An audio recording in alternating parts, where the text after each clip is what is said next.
Boa noite a todos, sejam todos bem-vindos. Eu vou fazer a leitura do livro de Chico Xavier, pelo Espírito Emmanuel, é o livro Fonte Viva, lição 117. Possuímos o que damos. É mais bem-aventurado dar do que receber. Paulo, Atos, capítulo 20, versículo 35. Quando alguém se refere à passagem evangélica que considera a ação de dar mais alta bem-aventurança que a ação de receber, quase todos os aprendizes da Boa Nova se recordam da palavra dinheiro. Sem dúvida, em nós e nos reportando aos bens materiais, há sempre mais alegria em ajudar que em ser ajudado. Contudo, é imperioso não esquecer os bens espirituais que, irradiado de nós mesmos, aumentam o teor e a intensidade da alegria em torno de nossos passos. Quem dá recolhe a felicidade de ver a multiplicação daquilo que deu. Oferece a gentileza e encorajarás a plantação da fraternidade. Estende a bênção do perdão e fortalecerás a justiça. Administra a bondade e terás o crescimento da confiança. Dá o teu bom exemplo e garantirás a nobreza do caráter. Os recursos da criação são distribuídos pelo Criador com as criaturas, a fim de que, em doação permanente, se multipliquem ao infinito. Serás ajudado pelo céu conforme estiveres ajudando na terra. Possuímos aquilo que damos. Não te esqueças, pois, de que és mordomo da vida em que te encontras. Cede ao próximo algo mais que o dinheiro, de que possa dispor. Dá também teu interesse afetivo, tua saúde, tua alegria e teu tempo. E, em verdade, entrarás na posse dos sublimes dons do amor, do equilíbrio, da felicidade e da paz, hoje e amanhã, neste mundo e na vida eterna. Agora nós vamos fechar os nossos olhos, elevar nosso pensamento a Deus, ao Mestre Jesus, à minha Mãe Santíssima, os amigos espirituais responsáveis por esta palestra de hoje, agradecendo a eles mais uma vez a oportunidade de estarmos juntos, para aprender a palavra que o Mestre deixou ao passar por aqui. Que possamos ter perseverança, esperança e fé em dias melhores que virão. E que possamos, junto a Ele, acreditar e confiar que tudo está sob o seu controle. Que o Senhor esteja conosco, hoje, amanhã e sempre. Que assim seja. Agora o nosso palestrante, Maurício.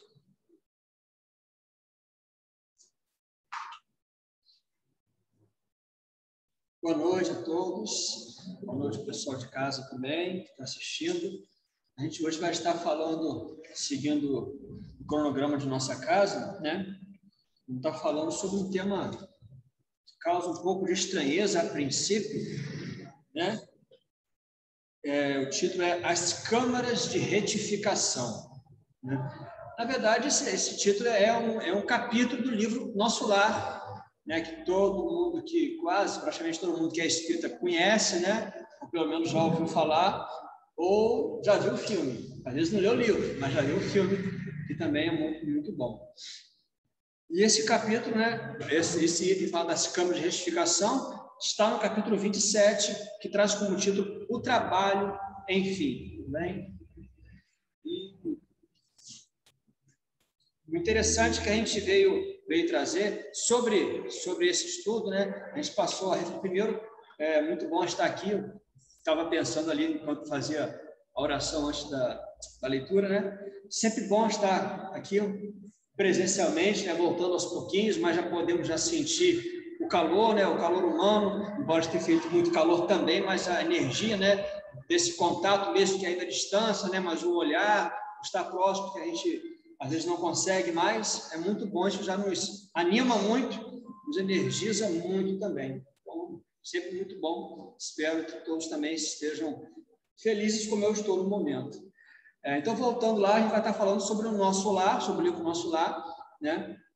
Todo esse mês está sendo algumas passagens de livros diferenciados, bacana, e a gente vai ver que o Nosso Lar, ou esse livro Nosso Lar, é um marco, que a gente pode dizer, para a doutrina espírita, né? A doutrina espírita começou em 1857 com o Livro dos Espíritos, né? De autoria dos Espíritos, mas que foi compilado, né? E todo organizado por Allan Kardec, um professor, pedagogo, filósofo, matemático, dentre outras formações que ele tinha, né? Na conversação, na percepção e no diálogo com os espíritos, ele foi compilando essa obra e editou, então, o Livro dos Espíritos. O primeiro livro que veio a colocar sobre o que seria, né, o plano espiritual e o que seria, então, a visão da religião, a visão do que o Cristo veio trazer para nós, baseado não no ponto de vista de Allan Kardec, mas sim no ponto de vista do que os espíritos vieram estar colocando. E enquanto a gente fazia o nosso estudo, né, para o Nosso Lar, refletia, a gente se deparou nos deparamos com um pensamento que é muito interessante. Em 1600, um autor muito conhecido um escritor muito conhecido, né, com peças teatrais, se não me falha a memória, todos já ouviram falar sobre William Shakespeare, né? Teve uma de suas frases imortalizadas na sua obra, uma das obras mais famosas, que foi Hamlet, onde ele diz: há mais coisas entre o céu e a terra do que julga a vossa vã filosofia. E ele fala exatamente nesse momento aí, o Hamlet fala, né, para o seu amigo sobre... ele explicava para o seu amigo que ele teve a oportunidade de encontrar com seu pai, que havia sido assassinado, né, e espírito apareceu para ele, relatando que queria que ele vingasse o assassinato, que o pai dele tinha sido vítima, né? Então, baseado nisso aí, ele falou para o amigo dele: há mais coisas entre o céu e a terra do que julga a vossa vã filosofia. Não é por acaso que esses pingos, os resquícios, né, de verdade são lançados na arte também, que é um grande instrumento de Deus e também do plano espiritual para levar coisas boas e também verdades que ainda estão a serem descobertas e apreendidas por nós, né? Então, William Shakespeare, desde lá, já falei do século 17, 1617, né? Mas a doutrina, a ideia e a doutrina que diz a respeito da vida após a morte, né, já é muito antiga e veio a efetivar-se de forma mais concreta, né, inclusive na compilação dos livros, com Allan Kardec, né, e aí então veio o Espiritismo. Então, após o Livro dos Espíritos, né, que falou muito sobre a base, né, que é um livro basilar para nós, sobre como é o plano espiritual, o livro que mais marcou, né, a nossa doutrina, a nível de também falar, de relatos sobre o plano espiritual, é o Nosso Lar, que vem dizer aí uma história muito interessante, que é a história de um médico, né, que desencarna e então fala como é essa entrada dele, digamos assim, né, no pós-morte, que a gente chama de plano espiritual, e como que decorreu toda a trajetória dele. E o Nosso Lar é o primeiro livro de uma série de 14 ou 13? 14. Se eu estiver errado, depois vocês me perdoem. Acho que é 14. Então, é o primeiro livro que ele vai discorrer toda a trajetória dele como pesquisador e trabalhador agora no plano espiritual. Então, a gente pode dizer, né, que é um marco na história do Espiritismo, o livro Nosso Lar.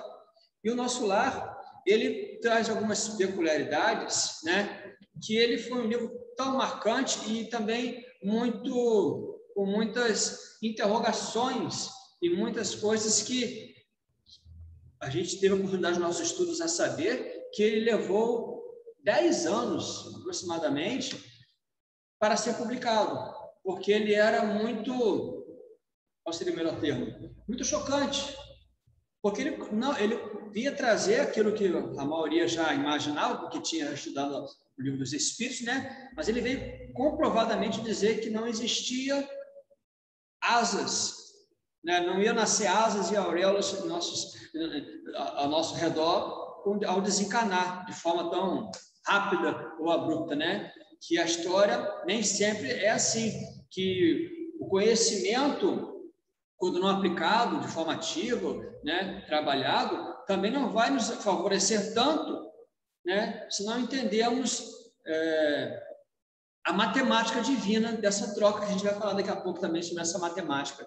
Então, ele foi um livro que humanizou, a gente pode dizer assim, o plano espiritual. Humanizou porque colocou ali os espíritos, que a gente gosta de falar, os espíritos superiores, ou amigos espirituais, muito parecidos com a nossa realidade, né? Trabalhando, andando, pegando ônibus para se deslocar. No livro ele chama de aeróbus, né?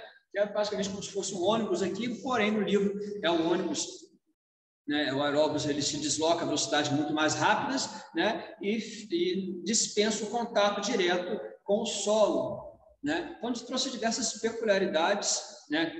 Que podem causar uma certa estranheza, parece que é uma cidade bem futurística, sim, mas trouxe também pessoas ali com temas também que muitos chamaram a atenção, porque humanizava as pessoas, né? Um dos capítulos lá foi o capítulo 9, traz como título assim, problema de alimentação. Pelo título a gente já tira que, então, o espírito se alimenta. Problema de alimentação lá em nosso lar. Então a gente pensava assim, caramba, então você desencarnou, você está no plano espiritual, mas se alimenta. Então ele trouxe muitas curiosidades e mistérios, né, que a gente vai estar falando sobre um ponto específico, né, que poderia ser um pouco chocantes, né, ou um pouco difícil às vezes de entender na primeira leitura, ou numa reflexão um pouco mais rasa, né? E nessa questão do problema de alimentação, ele conta ali que muitos companheiros já haviam desencarnado, estavam, né, povoando o nosso lar e traziam seus desejos ainda da alimentação material, né? Então exigiam uma alimentação muito próxima àquela que a gente tem aqui na Terra. E o ministro geral, né, não sei se foi o Clarence ou se foi o outro, não lembro agora, do nosso lar, acompanhando como que isso estava dificultando as atividades do nosso lar e a psicosfera como um todo, né? Começa a investir, né, numa mudança de atitudes e de hábitos. E interessante, ele convoca, né? Ele pede auxílio a planos maiores e esses planos então enviam emissários que vão fazer seminários e palestras e instruções, né, informações a respeito da alimentação através do ar, através da respiração, né? Através da meditação, né? Nossa energização e alimentação através desses meios. Então, ele começa a fazer todo um trabalho para poder estar meio que sanando essa ânsia muito grande dos novos integrantes pela alimentação. Isso bem no início do capítulo 9, né? Então, coisas que muito curiosas. E mais para frente ele fala no capítulo 17, esse eu achei bem interessante, André Luiz, né? Como falei, o livro fala toda a trajetória dele, né? E ele, como a maioria já viu, ele não chega direto no nosso lar, ele primeiro passa pelas regiões umbralinas, né? Que são regiões bem mais densas, bem mais assustadoras, né? Com companheiros de sofrimento bem mais contundentes, né? Com seres assustadores, com formas também que visam impressionar mais ainda, né? Formadas pelo seu psiquismo. Então, ele passa por outra trajetória até poder chegar ao nosso lar, até ser socorrido, até poder entabular melhor as conversações, se adequa, então, à rotina do nosso lar, procurando, de alguma forma, estar trabalhando. É negado o trabalho a ele a princípio, né? Porque assim que ele tomou consciência de si, já não estava mais entregue às dificuldades que ele trazia, né, das regiões umbralinas, né, ele foi e pediu trabalho. Ele gostaria de trabalhar. Eu sou médico, né, atuei tantos anos na medicina, fiz tantas pesquisa, etc. Quero trabalhar, quero ser atuante naquilo que eu sei fazer. Então, falo, olha, por enquanto ainda não está na hora de você trabalhar, não. Você precisa observar um pouco mais, né, conhecer um pouco mais como é que as coisas se processam, né, entender um pouco mais sobre a sua situação. Quem sabe depois a gente conversa. Aí ele faz amizades, né, encontra um grupo familiar e ele vai, então, na casa de Lísias. Lísias? Isso aí, na casa de Lísias, né, que foi aquele que cuidou dele assim que chegou no nosso lar. Ele coloca no capítulo 17 que ele chega na casa de Lísias, vai conhecer a casa, e tem uma coisa interessante. Isso aí até tão é interessante o livro Nosso Lar, que mais recentemente agora, né, com essa literatura espírita mais contemporânea, digamos assim, porque o Nosso Lar é um livro de 1944, né, mas como eu falei, ele foi publicado bem antes, demorou um tempo na gaveta, para depois ser lançado. Aí, então, ele chegando lá, aí hoje, então, tem livros que lançaram que são um dos títulos do livro que eu li, que achei muito legal, de Carlos Bacelli, pelo Espírito Inácio, Estudando o Nosso Lar. Não sei se já tiveram a oportunidade de ler. Se não tiveram, pode procurar, acho a livraria que tem, se não tiver, é só pedir que consegue, onde eles conversam sobre as coisas que acontecem em nosso lar, que estão no livrinho do Nosso Lar, e que muitas vezes passam despercebido pelas pessoas. E um desses itens é o que eu vou ler agora. Chegando na casa de Lísias, ele vai conhecer a casa de Lísias, né? A moradia dele com a mãe dele. Aqui tem tal lugar, e isso aqui é a sala de banho. Aí a gente se pergunta assim, passa rápido assim, mas sala de banho?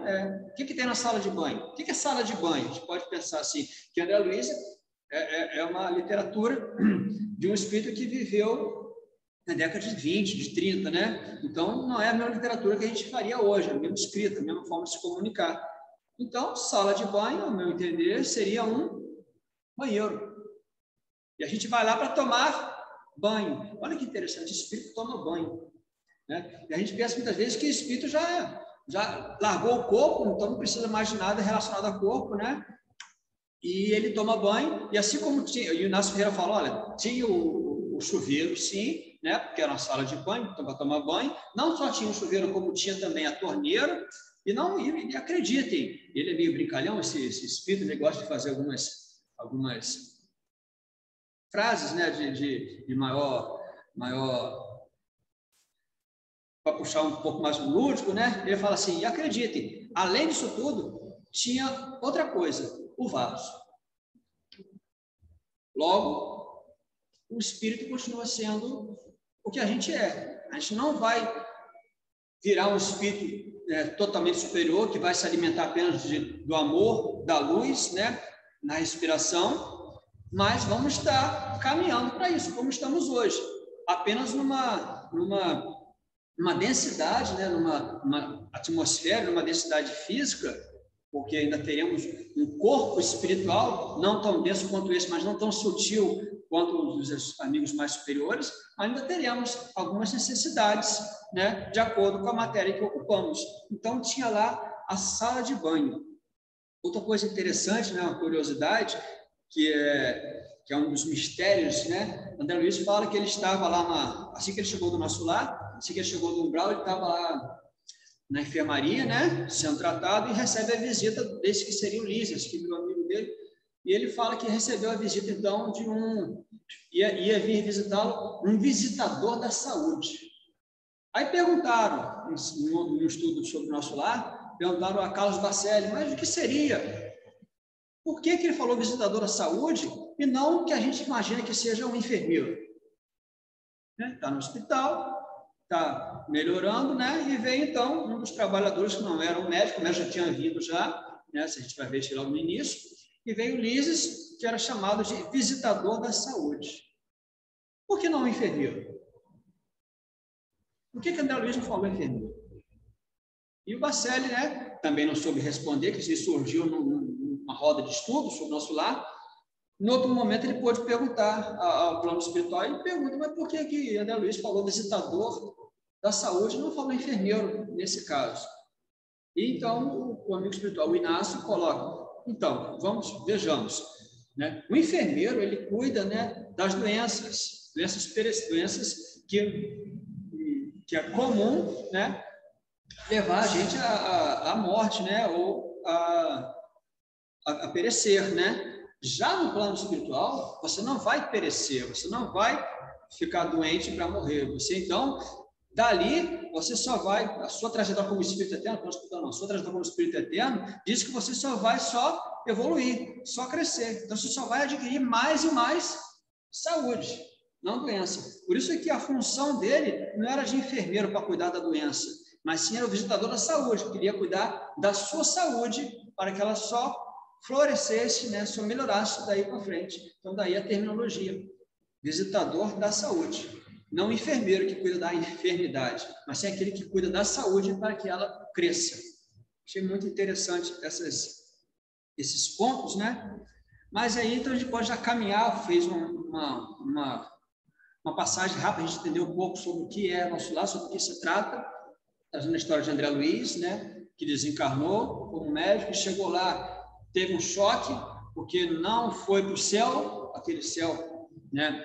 Com anjos cantando, né? E todo bonitinho, entre as nuvens, mas também não foi para o inferno, onde teria aquele fogo ardente, né? O senhor do inferno com o tridente dele, etc. E se deparou numa posição muito ruim, talvez se assimilaria ao purgatório. Muitas pessoas que não entendem o espiritismo falam, o umbral é o purgatório do espiritismo, Não, era uma localidade, né, que era densa pelas vibrações das pessoas que ali estavam, né, que também não tinham muitas dificuldades íntimas, e dali ele conseguiu, através, depois de muitos anos ficando ali, permanecendo ali, 9 anos, se não estou equivocado, ele, depois de tantos anos, ele conseguiu fazer uma prece verdadeira, e daí então ele conseguiu enxergar melhor, ele conseguiu então abrir, né, a sua mente para o auxílio, que o tempo todo tinham caravanas de auxílio que resgatavam as pessoas dali, só que ele não se permitia. Com a prece, ele se permitiu ser auxiliado e foi então para nosso lar e continua a trajetória até chegar no capítulo 27, que fala sobre o trabalho, enfim. E é interessante, né? Embora fale do trabalho, enfim, porque esse é o capítulo 27. Desde lá do segundo capítulo ou terceiro, ele já começou a querer trabalhar, mas não foi permitido a ele o trabalho. Então, foi permitido a ele que observasse, né? E com a sua observação, ele poderia estar dando sequência à sua ideia de estar escrevendo, que foi a proposta dele, e, de acordo com o andamento dele, a hora que ele se estivesse mais preparado, né, poderia, então, eles iriam aguardar o que ia acontecer. Então, chegando lá no capítulo 27, o trabalho, enfim, ele previamente pediu para o ministro Clarencio, né, que ele queria estar conhecendo, né, de forma mais ativa o que acontecia, como eram as atividades, e foi permitido a ele, então, estar visitando, né, esse Ministério da Regeneração, que era o que tratava dos companheiros mais densificados que estavam no nosso lar, aqueles espíritos que haviam desencarnar, mas que a gente encontrava-se muito ligados à vida da Terra, né? Ele, então, conversando com Ulisses, com a dona Laura, a mãe dele, desse companheiro, né? Ele fala que ele tinha recebido essa permissão e ela conversa com ele um pouco antes e fala sobre a importância, né, do trabalho. Que ele, quando havia chegado no nosso lar, ele não estava preparado ainda para trabalhar. E coloca que ele, então, observasse conforme essa era a proposta dele, né? Está observando, mas que ele não deixasse passar nunca a oportunidade de fazer algo. Porque a curiosidade, somente por curiosidade, se não tiver uma objetividade, né, ela acaba sendo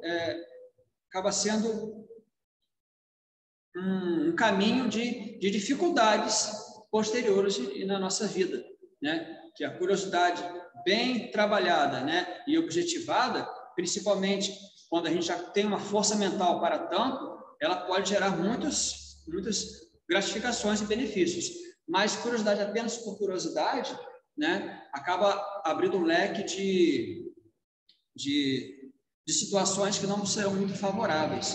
E fala com ele, faça a sua visita e abra o seu coração para o que você está fazendo, para os seus planos, mas não deixe passar nunca a oportunidade do trabalho ou do auxílio. né? E lembro também que Allan Kardec mudou para nós a palavra trabalho, né? A gente pensa que trabalho é acordar de manhã, tem que bater o ponto, trabalhar até tal hora, fazer uma hora de almoço, voltar, bater o ponto de novo, trabalhar, enfim, cada um no seu quadrado, cada um no seu tipo de trabalho, né? Mas é mais ou menos isso aí, compromisso e responsabilidade. André Luiz, Allan Kardec, no Livro dos Espíritos, veio trazer para nós que trabalho, segundo o próprio plano espiritual, é toda aquela atividade que tem uma utilidade, ou que tem um fim útil, né? Então, quando eu estou descansando, eu estou trabalhando. Eu estou cuidando de reenergizar novamente o meu corpo para continuar o trabalho. Então, quando eu estou estudando, eu estou trabalhando. Quando eu estou ensinando meu filho a jogar bola, eu estou trabalhando, eu estou cuidando do físico dele, da atividade lúdica, da formação cognitiva. Então, o trabalho é muito amplo, né? A gente não pode minimizar o trabalho apenas aquele que a gente tem compromisso da carteira assinada. Então, o trabalho toma uma vertente muito maior. Quando eu estou preparando a comida, né, para o meu esposo, que vai levar para o serviço, ou para as crianças que precisam comer, tomar um café, almoçar, ir para o colégio, né? Esse pai ou essa mãe está trabalhando. Então, o trabalho toma amplitudes muito grandes, né, pela doutrina espírita. E é isso que ela colocou. Não perca a oportunidade, não deixe passar uma oportunidade de trabalho. Cumpra o seu objetivo, que é observar, para depois da sequência que ele já tinha ideia de estar escrevendo, né, mas não deixe passar. E ele chegando lá nas câmaras, né, ele coloca que ele já de cara já ficou meio assustado. Ele sabia que ele esperava que fosse algo como um hospital, né? Ele sabia que lá tratava os espíritos com um pouco mais de dificuldade na densidade e nessa transição. Só que ele se depara com um quadro muito diferente do que seria o hospital. Ele coloca que o Instituto era uma série de câmaras vastas, ligadas entre si, repletas de verdadeiros despojos humanos, segundo as palavras dele, né? Singular vozerio pairava no ar, gemidos, soluços, frases dolorosas, pronunciadas a esmo, rostos escaveirados, mãos esqueléticas, faces monstruosas, deixavam transparecer terrível miséria espiritual. Então, ali ele chega, então, no objetivo que ele quer conhecer as câmaras, né, de regeneração, de retificação, levado agora, encaminhado por Tobias, que era aquele que está apresentando ele essas câmaras, e o ministro responsável pela regeneração falou para o André Luiz um pouco antes, né? Sei que você veio aqui, né, o ministro Clarencio informou dos seus objetivos investigativos, né, de observação, e normalmente todos que vêm aqui vêm com o intuito de trabalhar. E ele falou assim, tipo assim, não estou entendendo muito bem o que você está fazendo aqui, né, só para observar, mas entendi a sua proposta. Aí, André Luiz, então, já lembrando da conversa que ele teve lá na casa do Ulisses, com a dona Laura, e agora vendo essa deixa também do ministro do Genésio, que era o responsável por todo aquele conglomerado ali, ele fala assim, não, mas o meu objetivo é também trabalhar, não deixar passar uma oportunidade, se for possível, eu quero estar ajudando. O ministro ficou feliz e encaminhou o Tobias para levar André Luiz lá. Então, chegando lá, ele teve esse primeiro baque. Mas André Luiz já estava diferenciado, como eu falei, já era o 27º capítulo, né? Ele até então, André Luiz não sabia fazer prece. Ele não tinha o hábito de fazer prece. Desde a sua trajetória terrena até a sua passagem para o lado de lá, né? Ele levou quase 10 anos no plano espiritual, no umbral, né? Porque ele não sabia fazer uma prece de coração, sentida, sincera, ou que relatasse realmente aquilo que se passava no íntimo dele, né, com sinceridade. Ele agora já estava habituado a fazer a prece, porque ele conseguiu perceber os recursos que a prece nos traz, na harmonização, no equilíbrio, né, no envolvimento com as energias divinas que estão sempre ao nosso redor, e muitas vezes a gente se fecha a elas. Então, quando ele viu aquilo tudo ali, ele relata, ele se segurou e se firmou o tempo todo na postura da prece, para que ele no seu oscilar do pensamento, não acabasse também por prejudicar o ambiente ao redor e nem se deixar levar também pelas emanações daqueles companheiros que estavam ali ainda em regeneração, né? Isso, então, chama a atenção até do próprio Tobias, a postura de André Luiz. Ele, então, agora, já entendendo melhor os recursos da prece, ele vai se deparar com o primeiro caso que ele vê lá nas câmaras, que é o caso do irmão Ribeiro. E o Ribeiro estava, ele coloca que existiam, né, vários leitos, né, várias camas, diversas pessoas, era a área masculina que ele foi visitar, e cada caminha tinha uma pessoa, né, com as suas dificuldades, né, com as suas dores, e ele falou, como eu já relatei, que era a visão, né, era um pouco mais difícil, né, ou inabitual do que os hospitais da Terra, e isso é um médico falando, é interessante falar isso também, né, um médico falando que a visão chocou ele está acostumado com o Hospital da Terra, e a visão lá chocou ele. Ele então foi ver o caso do Ribeiro, porque ele começou a chamar, o Ribeiro estava deitado na cama, amarrado na cama, isso também é interessante, porque ele estava amarrado? Porque, embora ele fosse espírito, a gente já falou, né, a gente temos nos sentimos tão vivos e tão materiais quanto aqui estivéssemos, né, mesmo estando no plano espiritual. E coloca que ele começou a sentir muitas, como é que eu posso dizer, emanações desequilibradas que vinham da terra até ele, e isso aí perturbou demais ele. E ele então estava amarrado, e Tobias, que estava junto com o André Luiz, pergunta: o que houve com o Ribeiro? Então uma tarefeira chega até ele e fala: o Ribeiro teve uma crise muito forte. Ele levantou-se e saiu correndo por toda a câmara, né, gritando e falando que não aguentava mais, que ele precisava ver os filhos e a esposa que precisavam dele, e um ato de desespero que não conseguiu ser contido pelos dois tarefeiros que lá estavam. E ele então coloca que ele teve que ser, né, retido, e ela teve que aplicar passos de prostração nele para que ele pudesse então retornar para a cama, se acalmar e retornar para a cama. Então, muita coisa interessante. Porém, ele coloca que teve que ser agarrado à cama, e a gente entende que o agarrado, como ele colocou aqui, né, foi amarrado à cama para que não saísse mais, mas encontrava-se num estado meio que delirante, e o Tobias foi até ele e foi ver como ele estava, né? Porque ele chamou o Tobias, só que não conseguia manter o raciocínio, né? Então, a companheira deliberadamente aplicou passos de prostração, subtraindo-lhe as forças e a motilidade em benefício dele mesmo. Mais tarde eu falarei daqui a pouquinho mais sobre esses passos de prostração, né? E Tobias falou: fez muito bem. Vou pedir então providências contra a atitude da família.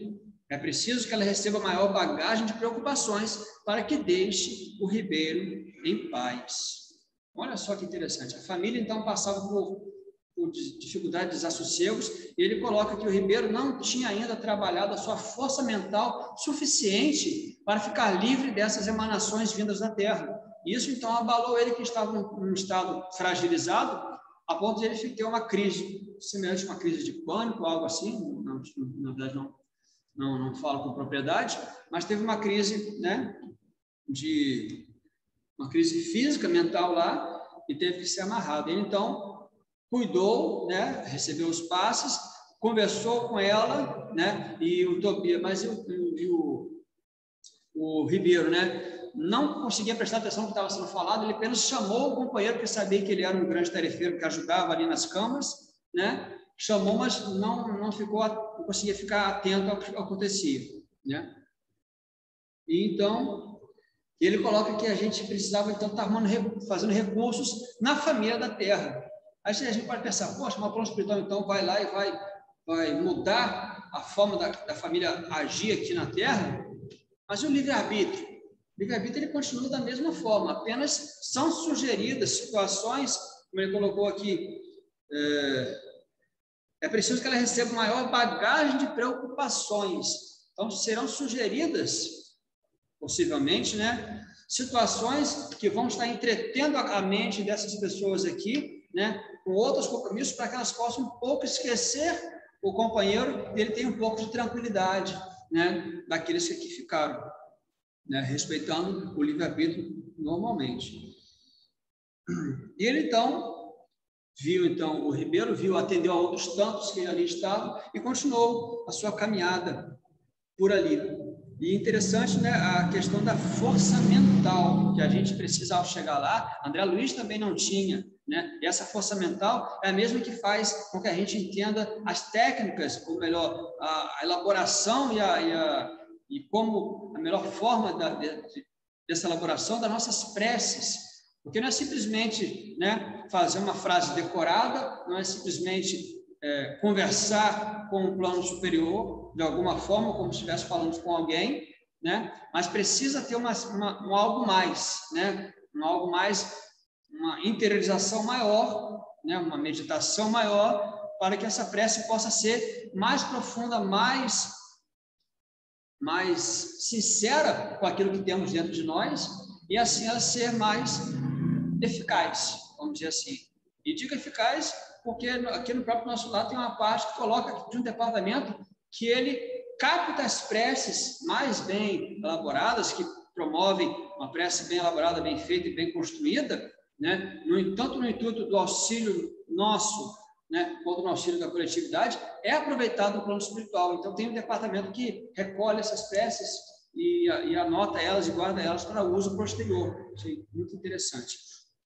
Então, essa força mental que André Luiz também não tinha, e foi construindo, e por isso agora ele fazia uso da prece, e nesse momento ele utilizava a prece o tempo todo, porque ao entrar ali, ao passar pelo caso Ribeiro, ele quis indagar mais quem era o Ribeiro, o que o trouxe até ali, o que a família dele fazia, o que acontecia. E ele lembrou então da curiosidade. Uma curiosidade, quando não tem um fim útil, né, e não vai ter uma objetividade, né, acaba sendo prejudicial. Ele, então, fortaleceu-se na prece, a sua força mental, e não entrou nesse viés. Mas, andando por aí, ele foi vendo diversas outras situações difíceis, né? E ele foi perguntando, foi pensando, né? Seguiram através de numerosas filas de camas cuidadas e sentindo a desagradável exalação ambiente, oriunda, como vinha a saber mais tarde, dizendo André Luiz, né, das emanações mentais daqueles que ali se congregavam, com as dolorosas impressões da morte física e muitas vezes sobre o império de baixos pensamentos. E o Tobias fala para ele: reservam-se estas câmeras apenas entidades da natureza masculina. E um então gritava: Tobias, Tobias, eu estou morrendo de fome e de sede. O outro: socorro, meu irmão, pelo amor de Deus, eu não suporto mais. E era tantas lamentações, né, que André Luiz coloca que ele ficou com o coração alanceado perante tanto sofrimento e não conteve a interrogação: meu amigo, como é triste a reunião de tantos sofredores e torturados.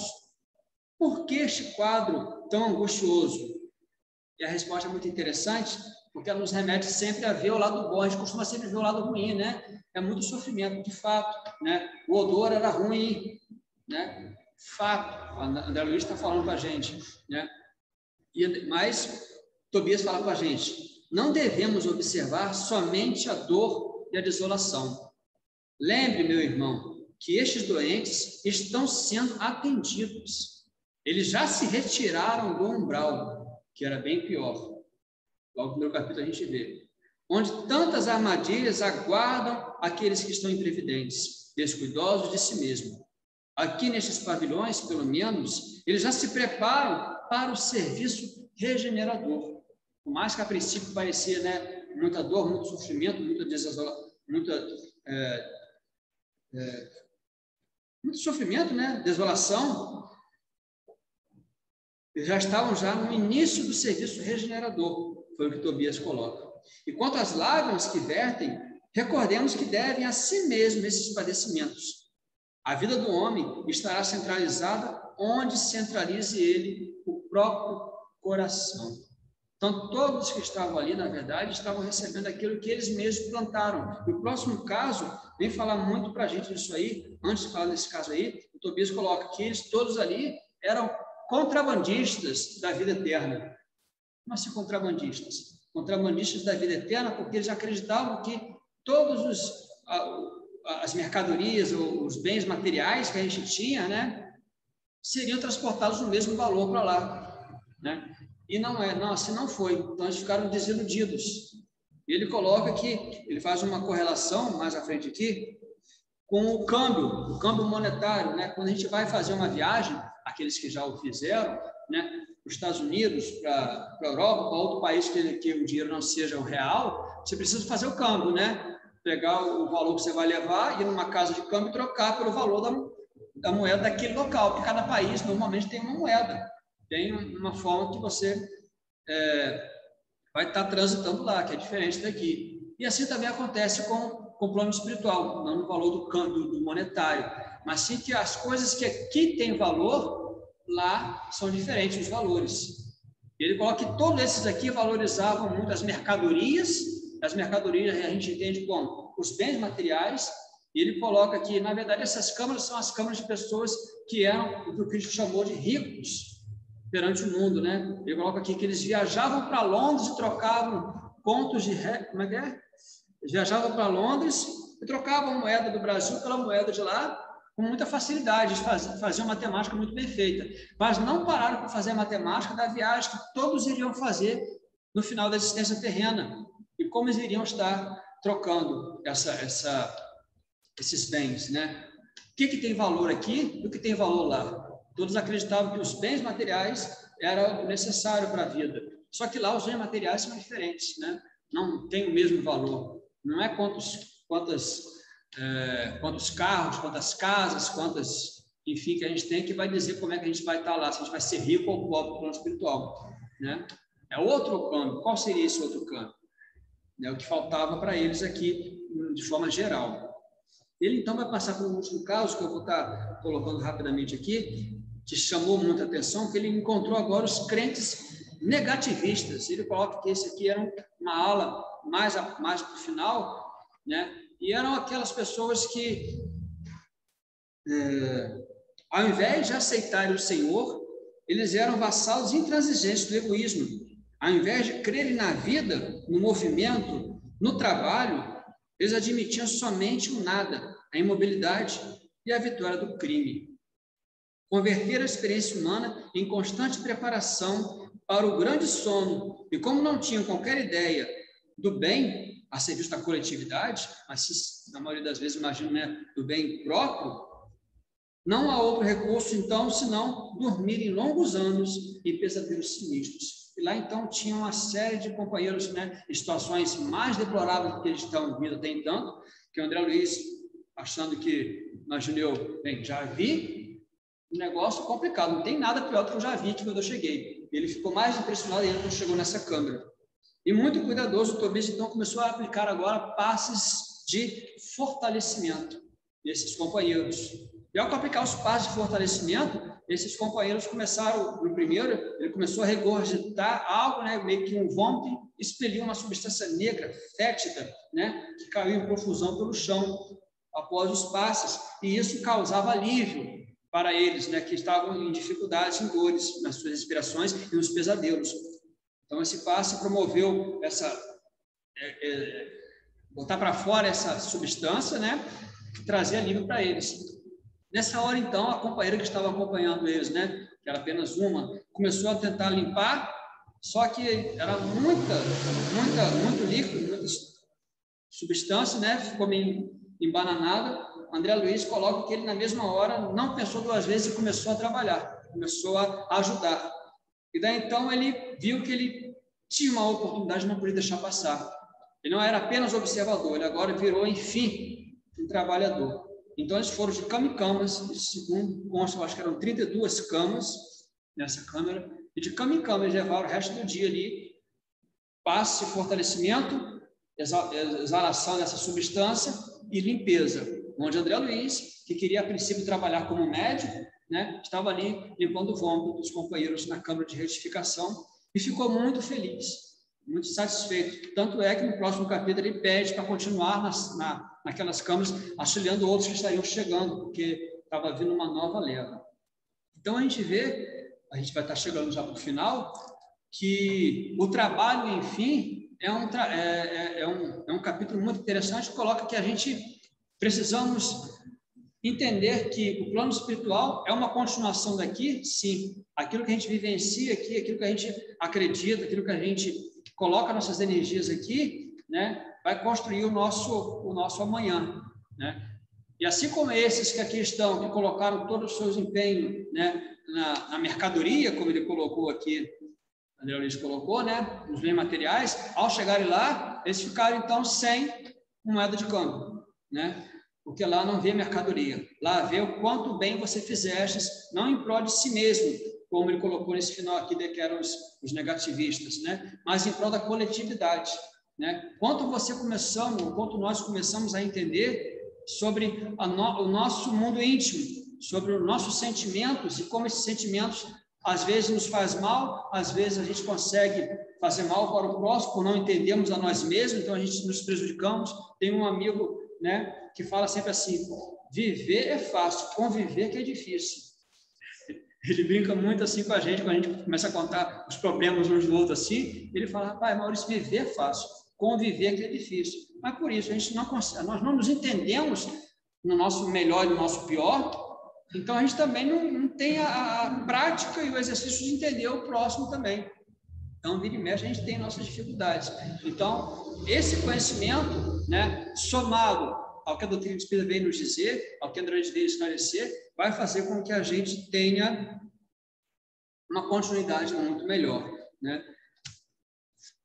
Separei aqui para fechar, falei que ia falar um pouquinho do passo de prostração e de fortalecimento, mas, na verdade, eu não vou falar muito não, vou apenas fazer uma divulgação. Se a gente quiser entender um pouco mais sobre passes e suas ramificações, né? A gente vai ter uma oportunidade que a casa vai estar oferecendo aqui, mas antes disso eu lembro também, como o Caldete falou semana passada, nós estamos numa fase do Espiritismo, uma nova fase, né? A gente falou, estamos lá na terceira fase do Espiritismo, onde Bezerra de Menezes coloca que o Espiritismo passaria por diversas fases, em um conjunto de 70 anos, é o que divide, mais ou menos, é o que dividiria essas fases. Nós estamos na terceira fase, ou seja, passou 70 anos, e o dos Espíritos, 1957, passou 70 anos, vem então a segunda fase, que é onde o Espírito começa então a tomar um novo ramo, entender um pouco mais o plano espiritual. Coincidentemente, 70 anos após os Espíritos, mais ou menos, foi quando foi lançado o Nosso Lar, e passados 70 anos do Nosso Lar, mais ou menos, né, um pouquinho mais ou um pouquinho menos, a gente vai chegar em 2021, a terceira fase, onde começa a vir as pessoas agora oriundas, nascem os filhos de família espírita, porque até então os espíritos eram aqueles que vieram na maioria de outras religiões. Agora estão nascendo aqueles que são nascidos e criados dentro de um lar espírita. E agora a literatura vem trazendo uma nova abordagem, que é a abordagem justamente do sentimento, que é a abordagem do conhecermos cada vez mais sobre nós mesmos. Entendemos que existe um plano espiritual, estamos entendendo com o nosso laico, outros tantos livros que vieram, né, como se opera essas coisas, e agora vamos começar a entender, isso é meu ponto de vista, né, onde nós estamos nisso aí, né? Então, entender o nosso sentimento, entender como nós nos processamos, como a gente sente, como a gente vive, como a gente pode estar auxiliando, mesmo sendo luz e sombra muitas vezes, acredito eu que seja o foco dessa terceira etapa, né? E aí então vem uma diversa literatura, né, falando sobre os sentimentos, né? Com Hermâncio, com Maria Modesta, com o Inácio Ferreira, e a gente também hoje tem a oportunidade de estar vendo aí, então vem nosso convite, né? Diversos livros falando também sobre passe, ou mais para frente sobre o magnetismo, né? Que vem justamente exercitar cada vez mais o nosso sentir, porque o passe é sentimento, o passe é justamente você sentir o que está com o outro, precisa entender o que está consigo, para então você sentir como está o outro, e através dessa compreensão desses sentimentos, você conseguir realizar um passo de prostração com um passo de fortalecimento. Como? A princípio, autoconhecimento. Logo após, estudo sobre como se processa o passe, né? E no terceiro momento, o quê? Prática. E a gente vai ter no final desse mês, agora eu já encerrei minha palestra, mas só a propaganda, no final desse mês nós vamos ter um seminário sobre passes, que a gente vai estar falando sobre depressão. A depressão tem cura? Sim. É um livro espírita, de um companheiro espírita, que vem falando sobre como o passe, né, de forma 100% comprovada, né, não foi feito a esmo, foi feito com mais de 1.000 pacientes em todos os cantos do Brasil, né, e como que o passe consegue curar a depressão, o passe magnético. Vamos falar sobre isso aí. dia 27, né, Mônica? E vamos falar também sobre passe à distância. A gente pode aplicar passe à distância? Como que faz isso? Quais são as técnicas? Tem técnicas? Eu posso fazer? Alguém não pode? Tem restrição? Vamos estar falando sobre isso aí também. E como eu falei, é o primeiro passo, né? É começar a nos conhecer, depois começar a estudar sobre o tema e depois praticar, como diz Allan Kardec, e até que isso aí vira um ciclo, né? Autoconhecimento, estudo, prática. Autoconhecimento, estudo, prática. Então, muito obrigado. Espero que tenha sido elucidativo, né, o capítulo 27 hoje, que foi o tema nosso, e que a gente possa depois estar se inscrevendo lá no grupo do Culto Pedro. Tem um link para a gente poder estar se inscrevendo no seminário. Vai ser todo online, mas vai ser bem interessante. A gente vai poder vão ter perguntas, espaço para perguntas. Vai ser show de bola. Mas, Jesus possa nos abençoar. Obrigado a todos. Não, porque...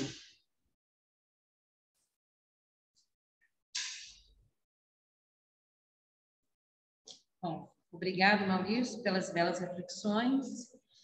E agora eu chamo os médicos passistas, que possam se posicionar. Nós vamos cantar uma música, ao término da música, vamos fazer a nossa prece.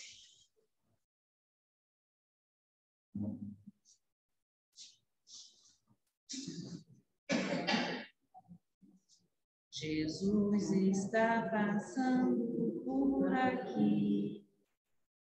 Jesus está passando por aqui. Quando ele passa, tudo se transforma, a tristeza vai e a alegria vem. Quando ele passa, tudo se transforma, a tristeza vai e a alegria vem.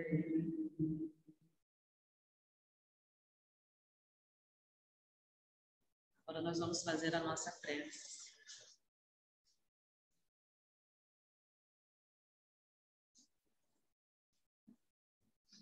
Vamos fechar os nossos olhos